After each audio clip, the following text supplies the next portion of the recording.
અંજાર તાલુકાના રતનાલ નજીક છેલ્લા 24 કલાક દરમિયાન સર્જાયેલા જુદા જુદા માર્ગ અકસ્માતોમાં 3 લોકોના દુઃખદ અવસાન થતાં સ્થાનિક ગ્રામજનોમાં ચિંતા અને રોષનો માહોલ સર્જાયો હતો. ઘટનાને પગલે આજરોજ 19 મેના રોજ ગ્રામજનોએ નેશનલ હાઈવે પર ચક્કાજામ કરી માર્ગ સલામતી સંબંધિત પ્રશ્નો અંગે પોતાની માંગણીઓ રજૂ કરી હતી. ગ્રામજનોએ હાઈવે પર સુરક્ષિત ક્રોસિંગ, ડિવાઈડર, સફેદ પટ્ટા, સ્ટ્રીટ લાઇટ સહિતની જરૂરી સલામતી સુવિધાઓ તાત્કાલિક ઊભી કરવાની માંગ કરી હતી.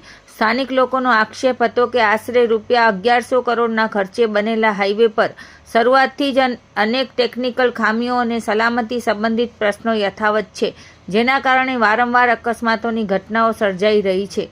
ઘટનાની જાણ થતાં જ ઇન્ચાર્જ ડીવાયએસપી સાગર સાંભળા, અંજાર પીઆઈ એચ.એ. જાડેજા, મામલતદાર, ટીડીઓ તેમજ નેશનલ હાઈવે ઓથોરિટીના અધિકારીઓ તાત્કાલિક ઘટના સ્થળે પહોંચી ગ્રામજનો સાથે ચર્ચા કરી હતી. અધિકારીઓએ લોકોની રજૂઆતો સાંભળી યોગ્ય કાર્યવાહી અને સલામતી સુવિધાઓ અંગે ઉચ્ચ કક્ષાએ રજૂઆત કરવાની ખાતરી આપતા મામલો શાંતિપૂર્ણ રીતે થાળે પડ્યો હતો.